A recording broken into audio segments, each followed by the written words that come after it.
have you ever found yourself just cranking up the volume on your headphones, mainly because the outside world was being, a little too loud?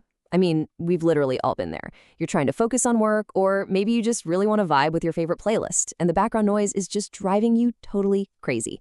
So what do? We instinctively hit that volume up button a few times.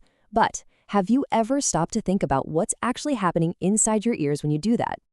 Seriously, how loud is too loud when it comes to headphones? Like, are your casual daily habits, maybe you hover around 50% volume, are those completely safe? Or what if you're the kind of person who regularly pushes that slider all the way up to 100%? Could you be silently causing yourself permanent damage without even realizing it? Today, we're going to look objectively at the science and the hard data to really separate the facts from the myths when it comes to your hearing health. Drowning out the bus, the clanking weights at the gym, or all that chatter in a crowded cafe. Honestly, it's a completely natural reaction. Whenever your environment gets loud, you instinctively turn up your music to block it out. It kind of feels like you're just leveling the playing field, right? You're building your own private bubble of focus. But biologically speaking, what you're actually doing is throwing your super delicate auditory system straight into a high-pressure zone. Which brings us to section 1, decoding the decibel scale. Okay, so before we can truly grasp which listening habits are safe and which ones are downright dangerous, we have to look objectively at the numbers.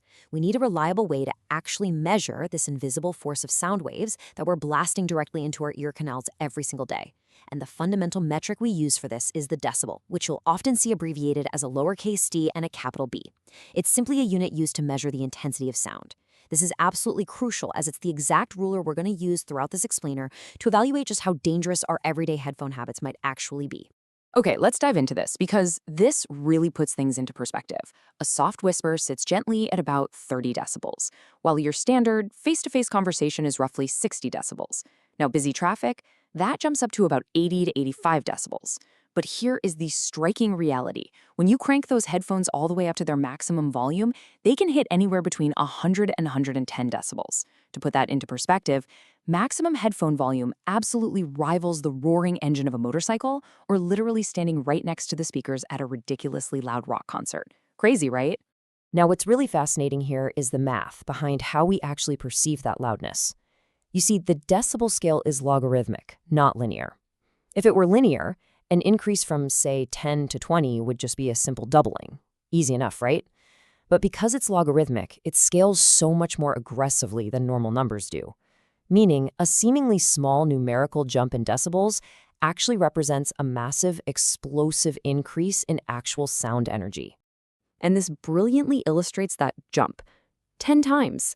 If you bump your volume from 90 decibels to 100 decibels, you aren't just adding a tiny bit of extra sound. You are unleashing 10 times more sound energy right into your fragile ears. So, that seemingly harmless couple of extra clicks on your phone's volume slider? Yeah, it multiplies the physical force hitting your eardrums, dramatically increasing the risk to your hearing in a matter of seconds. Let's move on to section 2, intensity and duration, the danger zone. So it turns out hearing damage isn't solely about how loud the sound is. That's really only half the story. The second critical piece of this puzzle is the duration, like how long are you actually sitting in that loud sound? Audiologists refer to this as the intensity-duration relationship. Basically, around 85 decibels is considered the upper limit for repeated long-term exposure. You can safely tolerate that for several hours. But if you increase that intensity just slightly, up to 88 decibels, your safe listening window gets aggressively slashed in half. Reach 100 decibels, which, remember, is right around maximum headphone volume, and your safe exposure time isn't measured in hours anymore. It shrinks down to mere minutes. We really need to talk about the biological stakes here, because they are incredibly high. Look, human tissues, like your skin and your hair, they regenerate naturally, right? You get a scrape, it heals. You get a bad haircut, it grows back. But human cochlear hair cells, these are the delicate, microscopic sensory cells deep inside your inner ear that process all these sound waves, and they do not regenerate.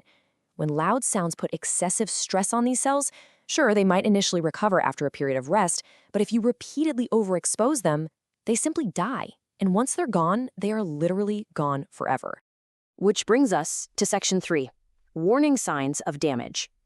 Okay, so we know the harsh biological realities now, but let's shift gears and empower ourselves for a second. Because you don't actually need to carry around a specialized decibel meter to protect yourself. Your body is incredibly smart. It gives you very clear, practical warning signals when you're pushing it way too far.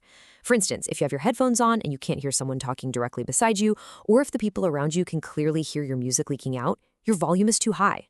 Also, pay really close attention to any ringing in your ears or if your hearing feels kind of muffled or stuffed up right after you take your headphones off. And if you find yourself constantly inching the volume up over time just to get the same effect, stop. Your ears are practically begging you for a break. Moving right along to Section 4, 5 Safe Listening Habits. Now for some great news. You absolutely do not have to throw your expensive headphones in the trash. You can definitely keep enjoying the music, the podcasts, and all the audio you love while taking total control of your auditory health starting today. So the crucial point is this first step, highly recommended by hearing professionals. It's called the 60-60 rule. Basically, you listen at about 60% of your maximum volume for no more than 60 minutes continuously, and then you just take a break. To help make this easier, step 2 is trying out noise-canceling headphones. These naturally strip away that background noise so you aren't constantly tempted to crank the volume to drown out that crowded cafe we talked about. Step 3, remember to physically give your ears time to recover in silence after a really long session. For step 4, you can actually dive into your smartphone's settings and enable built-in volume limits. It's super easy, just set it and forget it protection. And finally, step 5, if you do frequently experience ringing or muffled hearing, go get your hearing checked by an audiologist. Getting on top of it early can absolutely prevent permanent damage. As we start to wrap up this explainer, I really want to leave you with this summary quote right here. The answer isn't just about the number on your volume slider. It's about both volume and listening time. True hearing protection isn't just a single metric. It's this conscious, delicate balance of intensity and duration. Protecting your hearing right now is what ensures you can keep enjoying your favorite sounds, deep conversations, and incredible music for decades to come. So this brings us to our final question and a slightly provocative thought to leave you with today. Will you turn down your volume today? I want to challenge you directly on this. The very next time you put your headphones on to drown out the noisy world, I want you to remember those delicate cochlear hair cells. Actually, apply that 60-60 rule. Keep it at 60% and take a solid break after 60 minutes. Trust me, your future self, and for sure your future hearing, will definitely thank you. Thanks so much for joining me on The Explainer today, and as always, keep learning.